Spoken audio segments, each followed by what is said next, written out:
All right, everyone, let's take a look at a list of some uncommon champions you might want to consider taking to level 60, and this is not going to end up being a very long list because generally speaking, it's not until you end up getting to rares and above that you're going to want to invest the resources bringing them up to level 60.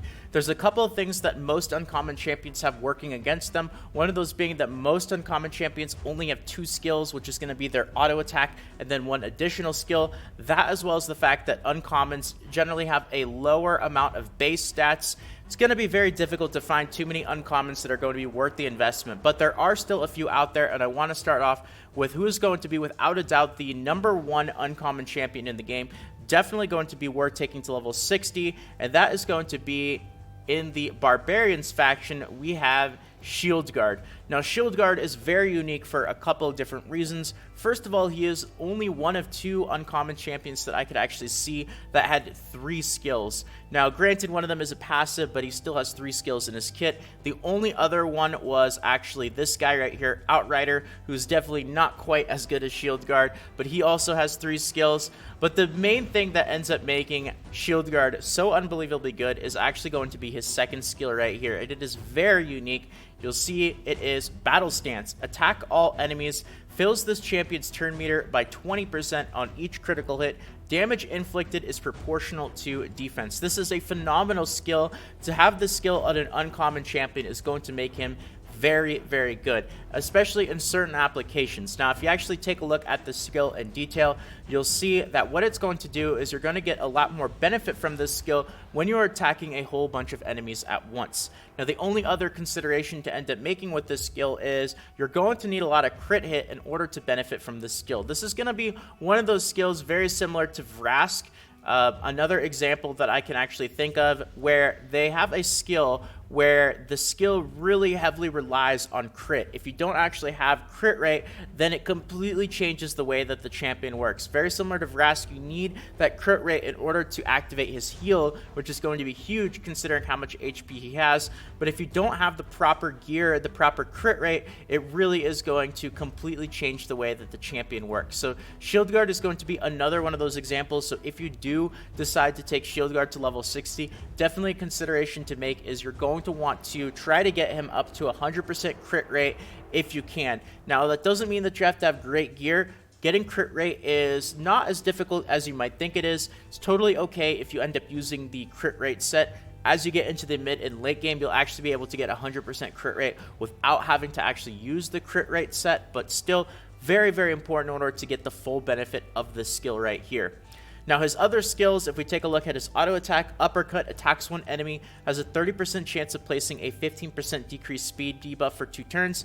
Damage inflicted is proportional to defense. Not the best, but it does have an added debuff. Even though it is the weaker version of the decreased speed debuff, when it comes to auto attacks, my general guideline is you just want anything more than the very bare basics, which would be attack one enemy 1 time. So having that little bit of extra added utility and that debuff is going to make it a little bit better than just what a regular auto attack would be. Also, the fact that Shield Guard is a defensive champion is another thing that is working for him. Now, I talked about this, I think, a couple of videos ago when I went into champion stats and skills and whatnot. Overall, defensive champions are generally going to be better than offensive champions. You have defense and HP, and then, of course, you have attack. And the reason why is because not only is gearing up defense going to give Shield Guard more defenses and make him more survivable, but because his skills scale off of defense, then he's actually going to do more damage as well. So you're able to gear up for 1 stat defense and knock out 2 birds with 1 stone, gaining a good defense and also building up a solid offense at the same time. And his third skill is going to be Mighty Soul. Removes 1 debuff from this champion each turn. Just a nice little bonus. Again, not an active skill, but Shield Guard also being only one of 2 champions that I could actually find that had 3 skills in his skill kit. So definitely going to be the best out of the uncommon champions, without a doubt, going to be worth taking it to level 60.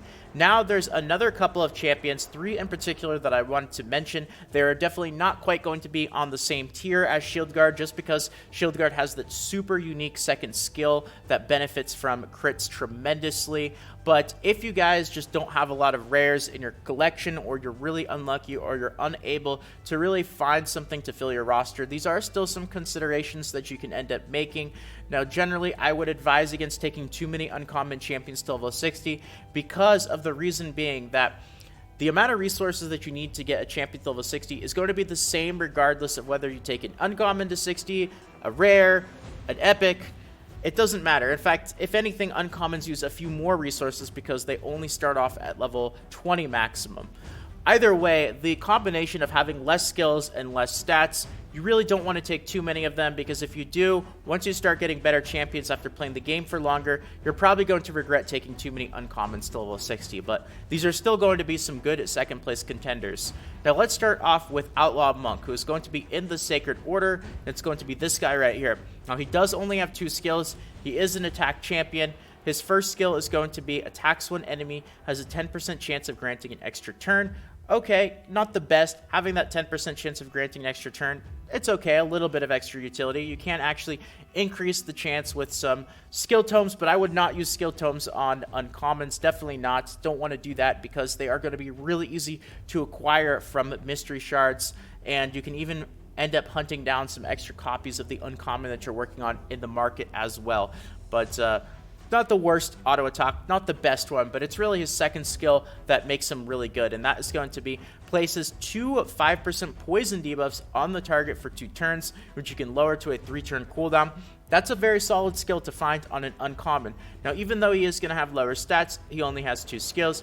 He's an attack-based champion. If you're looking to try to get somebody that's going to do a decent amount of damage to the clan boss, Outlaw Monk is going to be a reasonable substitute for some other higher rarity champions. So that is going to be a good second place contender. Now, next up on the list, we're going to go back to Barbarians, and that is going to be Zephyr Sniper. Now, Zephyr Sniper, I believe, is not one of the starting champions of the game. She's a bit newer. I don't think she's completely new, but she is a bit newer, and she has a very, very good skill 1. Now, this is going to be, surprisingly, it's actually going to be an AoE skill, which is very difficult to find.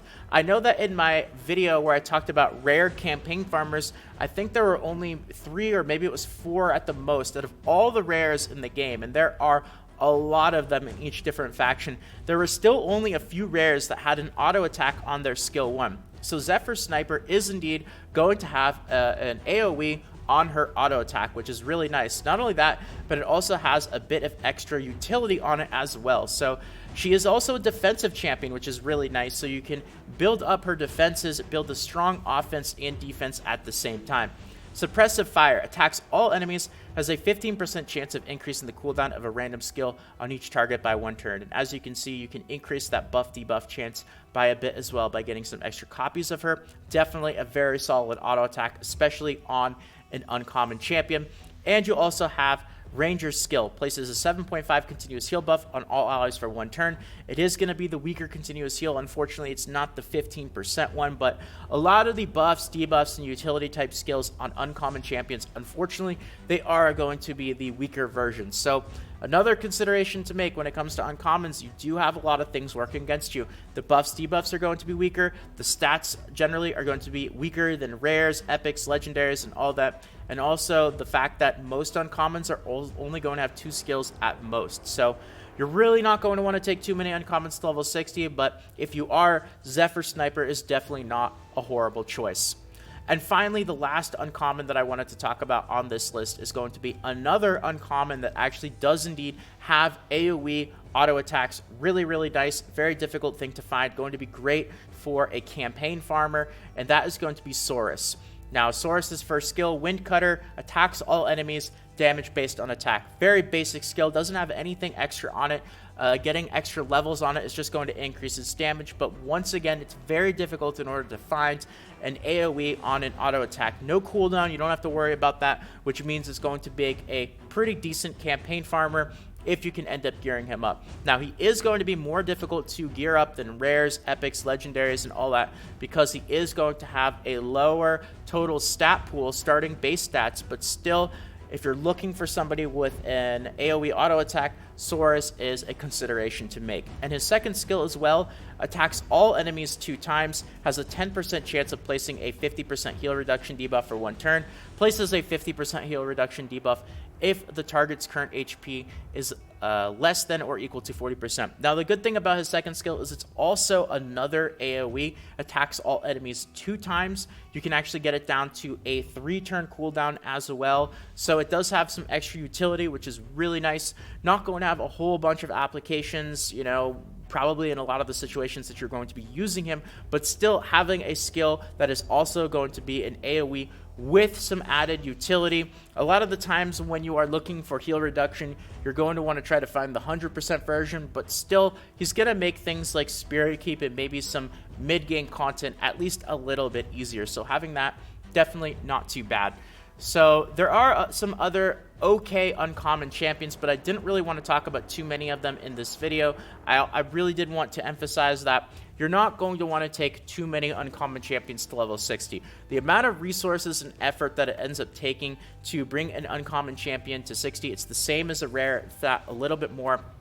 If you want to take 1 or 2 of them because you're waiting to do some summons or you've just been really unlucky, that's totally fine. That's what I wanted to do today, is just share with you guys a little bit of a list of some of the best of the uncommon champions. But I would not go too crazy and make too many uncommons, because you should be able to, by the time you get the resources together to make multiple champions at level 60, you should hopefully find at least some decent substitute rares. Now, if you are looking for some other uncommons in specific, you can take a look at their skills individually. A lot of the buffs and debuffs that they have are going to be the weaker version, but there might be a couple of other very rare substitutes out there. But generally speaking, I would still stick to Shield Guard, without a doubt being the best one, and then the runner-ups will be Outlaw Monk, Zephyr Sniper, and Soros. So I'm going to leave the list here. I'm really hoping that you guys enjoyed this video and that it did help out. Hopefully those of you guys that are newer, it helped steer you into the right direction. And with that all being said, that is going to be it for the video today. So thank you guys, everyone, for watching. If you guys enjoyed this video and you want more videos like this in the future, consider subscribing to the channel. Really do appreciate all the support, everyone. We are getting really, really close to 20,000, so thank you once again. If you enjoyed the video and you want to help support really quickly as well, tossing a quick like means a whole bunch. It only takes about a quarter of a second, so thank you to all of you guys who do that.